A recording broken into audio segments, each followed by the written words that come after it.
जय हिंद दोस्तों। आज रेलवे ग्रुप डी में पूछे गए सारे प्रश्नों का एनालिसिस करेंगे। जो भी प्रश्न पूछा गया कंप्लीट प्रश्नों का एनालिसिस करेंगे।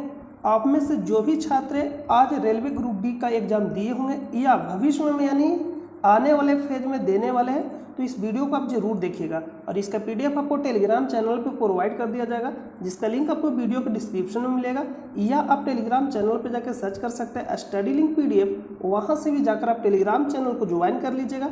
वहाँ आपको प्रैक्टिस करने के लिए प्रीवियस प्रश्न दिया जाता है और जो भी अभी वर्तमान में प्रश्न पूछा जा रहा है वो सारा प्रश्न आपको वहाँ प्रोवाइड किया जाएगा और इसका पीडीएफ भी वहाँ प्रोवाइड किया जाएगा।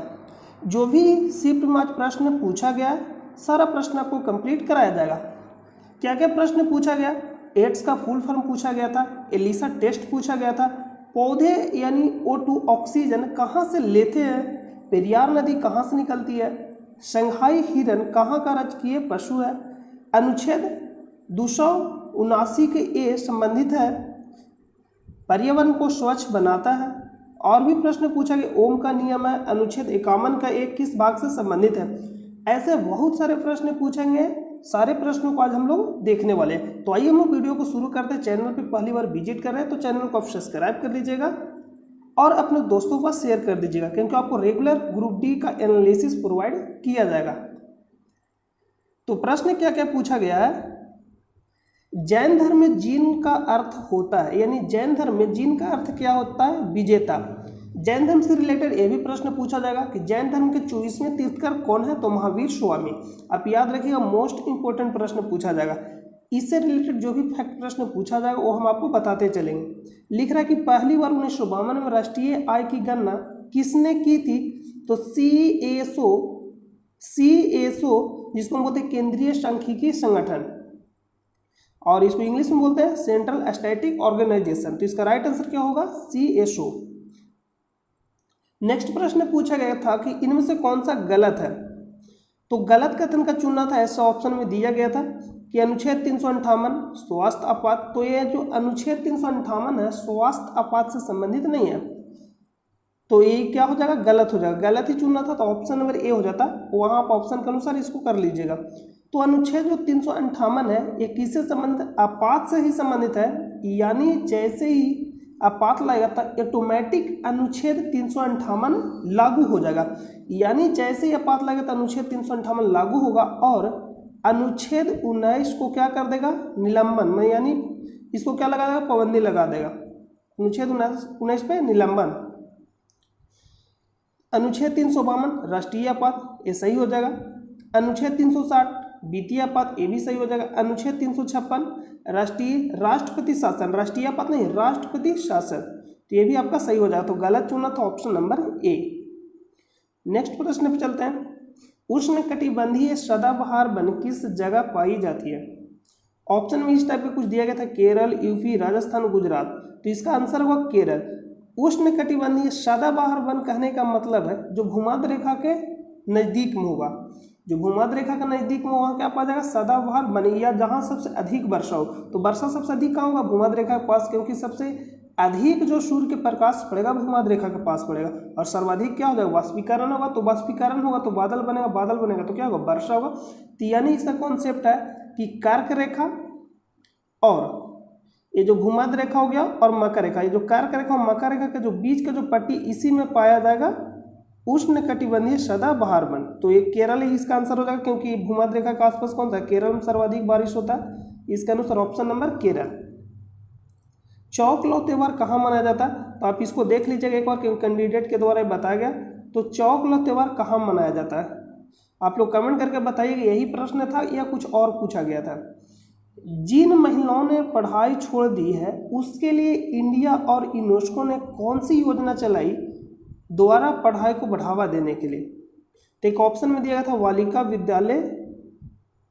तो इसको भी आप एक बार कमेंट करके बताइएगा क्या ये सही था या ये पूछा गया था या नहीं।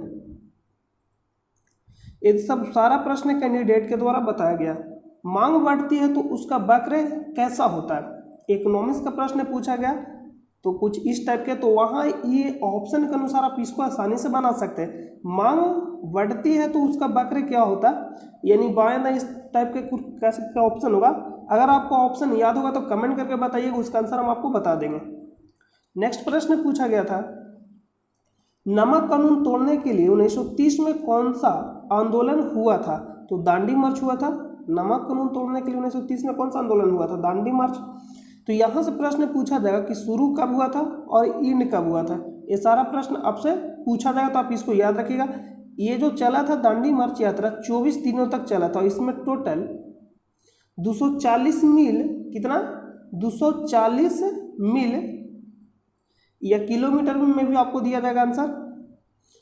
ऑप्शन में 240 मील रहेगा, दूरी तय किया गया था 24 दिनों में महात्मा गांधी जी के द्वारा, या 385 किलोमीटर, दोनों में से कोई एक ऑप्शन देगा। तो आप इसको आंसर लगा लीजिएगा, ये भी प्रश्न पूछा जाएगा। नेक्स्ट प्रश्न पर चलते हैं। नेक्स्ट है कि अनंत नागेश्वर राव से पहले इकोनॉमिक्स मुख्य सलाहकार कौन थे? इकोनॉमिक्स के मुख्य सलाहकार कौन थे? तो कृष्ण मूर्ति। नेक्स्ट जो प्रश्न पूछा गया कि राजीव गांधी खेल रत्न का नाम बदलकर मेजर ध्यानचंद कब रखा गया? तो 2021 में। लिख रहा है कि नए लोकपाल कौन बनाए गए हैं?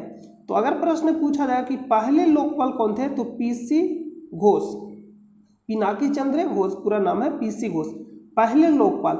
लेकिन अभी नए बनाए गए हैं, पिनाकी चंद्र घोष की जगह कौन है? प्रदीप कुमार मोहंती। अभी वर्तमान में कौन है? प्रदीप कुमार मोहंती। नेक्स्ट प्रश्न पूछा गया था कि एड्स का फुल फॉर्म क्या होता है? एक्वायर्ड इम्यूनोडेफिशिएंसी सिंड्रोम, और इसका टेस्ट जो होता है एलिसा, और ये किससे होता है? HIV से, एक्वायर्ड इम्यूनो वायरस, HIV। आप इसको भी याद रखिएगा, ये भी प्रश्न पूछा जाएगा। HIV से होता है एड्स। नेक्स्ट प्रश्न चलते हैं, पेरियार नदी कहाँ से निकलती है? तो तमिलनाडु से निकलती है। नेक्स्ट प्रश्न पूछा गया कि प्रथम पंचवर्षीय योजना के समय योजना आयोग के अध्यक्ष कौन थे? प्रथम पंचवर्षीय योजना के समय योजना आयोग के अध्यक्ष पूछा गया था, तो अध्यक्ष कौन थे? पंडित जवाहरलाल नेहरू, यानी तत्कालीन प्रधानमंत्री। तो उस समय के प्रधानमंत्री कौन थे? पंडित जवाहरलाल नेहरू। और ये किस मॉडल पर आधारित थे? ये प्रश्न पूछा जाएगा, तो किस पे बताइएगा? हेराल्ड डोमर मॉडल पे।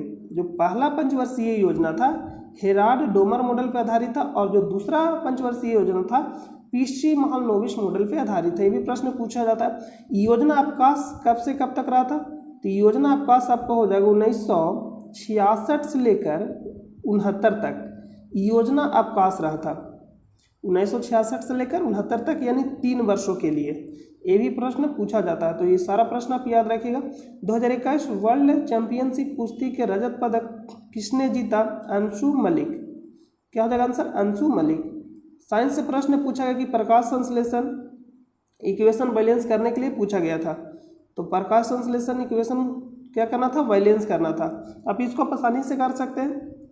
CO2 + H2O क्लोरोफिल और सूर्य के प्रकाश में क्या बनाता है? ग्लूकोज और ऑक्सीजन। ये मुख्य उत्पाद है, और ये क्या है? सहायक उत्पाद। ये भी प्रश्न पूछा जाता है। और एक कार्बनिक उत्पाद है, क्योंकि इसमें कार्बन है, और यह अकार्बनिक उत्पाद। नेक्स्ट प्रश्न पर चलते हैं।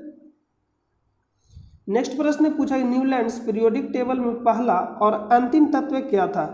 पहला हाइड्रोजन था और अंतिम तत्व थोरियम था। पहला हाइड्रोजन और अंतिम तत्व थोरियम था। अब इसको याद रखें, थोरियम का परमाणु संख्या कितना होता है? 90। नेक्स्ट प्रश्न पर चलते हैं। नेक्स्ट प्रश्न जो पूछा है कि फोटोग्राफी में किस तत्व का यूज होता है? तो silver bromide. Silver bromide.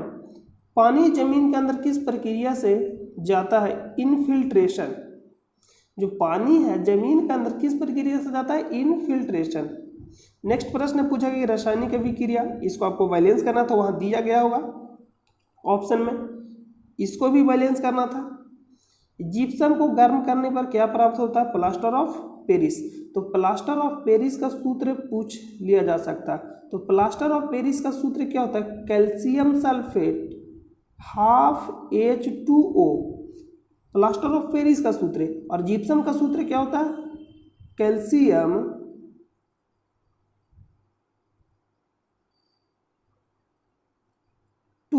H2O।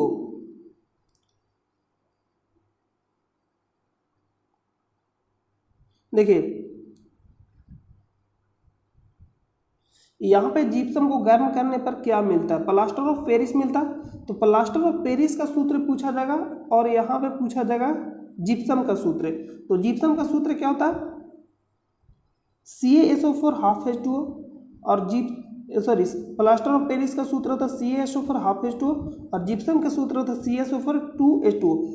Calcium sulphate, calcium sulphate. और लेकिन यहाँ पर आप ध्यान दीजिएगा जिप्सम में क्या है 2H2O, तो गर्म करेंगे तो क्या होगा, पानी कमेगा, तो इसमें देखिए पानी कम गया, तो CaSO4 half H2O, calcium sulphate hemihydrate. Next प्रश्न पूछा गया फोकस तार का प्रॉपर्टी क्या नहीं है। देखिए यहाँ पे फ्यूज लिखा गया होगा, फोकस तो होगा नहीं क्योंकि फ्यूज तार का प्रॉपर्टी क्या है, इसका गलनांक क्या होता है, उच्च होता है। यहाँ पे इसका गलनांक उच्च नहीं होगा, यहाँ पे टाइपिंग में मिस्टेक हो गया। फ्यूज तार का जो प्रॉपर्टी क्या नहीं पूछा गया है, ओ क्या नहीं पूछा गया तो सही है, क्या नहीं पूछा गया तो सही है, गलनांक उच्च नहीं होता। गलनांक क्या होता है, निम्न होता है, क्योंकि अगर फ्यूज तार का गलनांक उच्च रहेगा तो जल्दी गलेगा, नहीं गलेगा, और नहीं गलेगा तो सुरक्षा के लिए है, तो फ्यूज तार जलेगा ही नहीं, तो सुरक्षा में नहीं देगा, तो ये क्या हो जाएगा, गलनांक उच्च। लेकिन फ्यूज तार का प्रॉपर्टी पूछता तो इसका प्रतिरोध उच्च और गलनांक निम्न, अगर दोनों में से किसी एक को चुनना हो तो चुनिएगा कि गलनांक निम्न होता है और प्रतिरोध उच्च, लेकिन ऑप्शन में दोनों है तो दोनों आंसर होगा, लेकिन दोनों में से किसी एक को चुनना हो तो क्या चुनिएगा, निम्न गलनांक। नेक्स्ट है कि विद्युत बल्ब का फिलामेंट पतला एवं लंबा क्यों होता है, तो उच्च प्रतिरोध, क्या उच्च प्रतिरोध। ओम का नियम है V बराबर I R, और ये किस पे लगता है, चालक पे। गोलीय दर्पण में इनमें से क्या होता है, तो ये तो ऑप्शन का अनुसार लगेगा। लीवर से क्या पाचन होता है, तो ये ऑप्शन से संबंधित यहाँ पे आपको देखना पड़ेगा।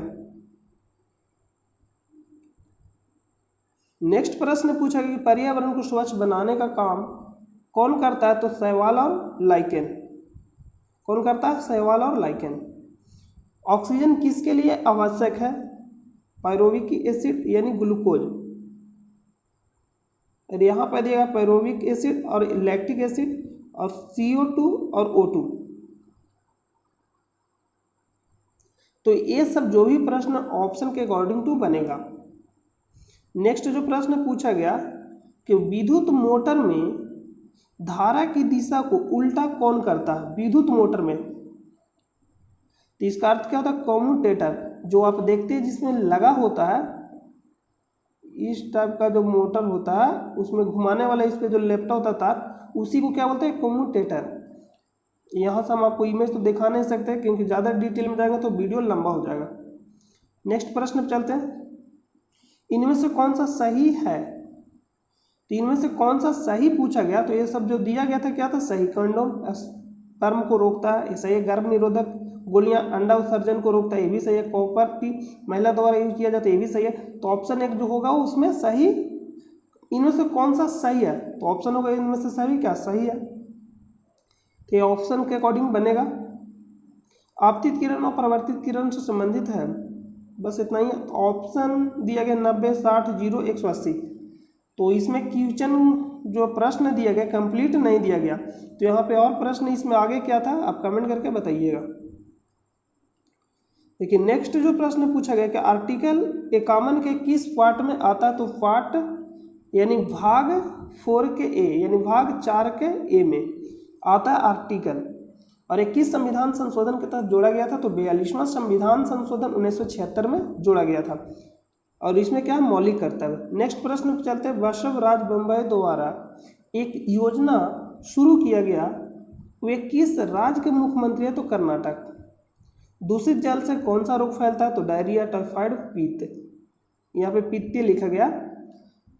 तो दूषित जल से यह सब क्या होता है, रोग फैलता है, तो ऑप्शन में क्या दिया गया था, तो उसी अकॉर्डिंग टू आंसर हो जाएगा। नेक्स्ट पूछा गया कि 2022 के आंकड़े के अनुसार सबसे ज़्यादा बेरोजगारी किस राज्य में है, तो हरियाणा में है।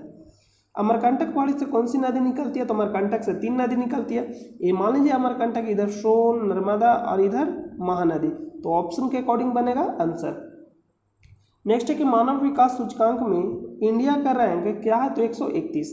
भारतीय संग्रहालय अधिनियम कब लागू किया गया, लागू हुआ तो 1910 में। आर्टिकल 279 के संबंधित है, तो जीएसटी से संबंधित है। और जीएसटी किस संविधान संशोधन के तहत लाया गया था, 101वां संविधान संशोधन के तहत लाया गया था। और लागू कब से हुआ था, तो 1 जुलाई 2017 से, याद रखिएगा 1 जुलाई 2017 से। मानसिंह बर्फ किस पहाड़ी की तरफ है, तो खासी पहाड़ी की तरफ है। और गारो खासी जयंतिया कहाँ स्थित है, मेघालय में। नवरोज त्यौहार किसके द्वारा मनाया जाता, तो पारसी के द्वारा मनाया जाता। और यह शुरू किसने किया था, लाया था बलवन ने नवरोज त्यौहार, तो किसके द्वारा मनाया जाता, पारसी के द्वारा। नेक्स्ट है कि फोकस दूरी होती है, तो वक्रता त्रिज्या की आदि। तो ये सब आप आसानी से कर सकते हैं। दो प्रतिरोध को श्रेणी क्रम में जोड़ा जाता है, कुछ धारा पास करता है तो वोल्टेज कितना होगा, यानी यहाँ पे दिया गया होगा मान आपको और निकालना होगा। तो हम तरीका बता देते हैं। श्रेणी क्रम में जोड़ना तो इस तरह से जोड़िएगा,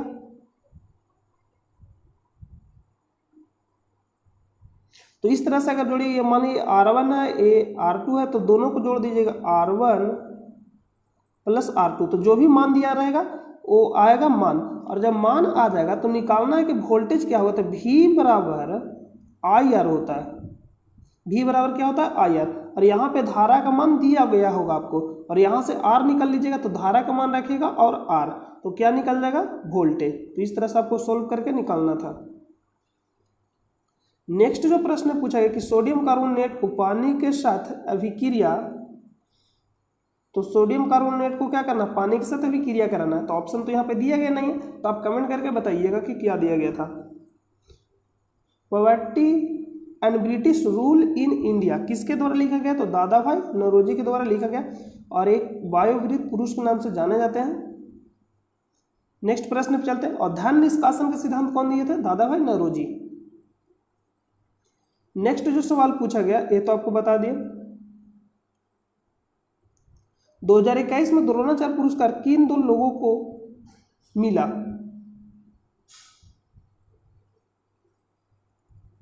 यहां पे संध्या गर्ग और राधा कृष्णन। नेक्स्ट प्रश्न पे चलते हैं। नेक्स्ट है कि हाइड्रोजन परियोजना मध्य प्रदेश के किस जिले में शुरू की गई, तो कहां शुरू किया गया, गुना में। इसका आंसर क्या हो जाएगा, गुना। नेक्स्ट जो प्रश्न पूछा गया था, फ्लेमिंग का वाय यानी राइट हैंड का नियम में अंगूठा और उंगली क्या दर्शाती है। तो देखिए जो भी हेड होता है वो कहाँ बैठता है, बीच में। जो भी हेड होता है वो कहाँ बैठता है, बीच में। तो इसमें जो धारा हेड है तो धारा कहाँ बैठेगा, बीच में। तो यानी ये जो मध्यमा है 1 2 3 4 5, तो मध्य में ही आएगा। तो जो मध्यमा है किसको दिखाएगा, विद्युत धारा को, यानी बीच में बैठेगा। तो विद्युत धारा को अंगूठा सबसे ज्यादा बलशाली है, तो क्या अंगूठा जो है फोर्स दिखाएगा, यानी बल को दिखाएगा। ये तर्जनी ये आपका क्या हो जाएगा, मैग्नेटिक फील्ड यानी चुंबकीय क्षेत्र को दिखाएगा। तो यहाँ पे आंसर करना था अंगूठा और उंगली क्या दर्शाती है। नेक्स्ट है संघाई हिरन कहाँ पाया जाता है, तो मणिपुर में पाया जाता है। सेल मेम्ब्रेन से एक प्रश्न पूछा गया था, इससे भी रिलेटेड प्रश्न पूछा गया था। वक्रता केंद्र और फोकस के बीच की दूरी को क्या कहते हैं, ये भी प्रश्न से पूछा गया था। देखिए सेंटर ऑफ कर्वेचर इसी को बोलते हैं केंद्र की वक्रता त्रिज्या, और फोकस के बीच की दूरी को क्या कहता है, केंद्र की वक्रता और फोकस के बीच की दूरी को हम लोग क्या कहते हैं। ये जो यहां पे प्रश्न दिया गया है ये आपका फोकस है और केंद्र की वक्रता, इसको हम लोग क्या बोलते हैं ये आपको बताना है। तो वक्रता त्रिज्या बोलते हैं।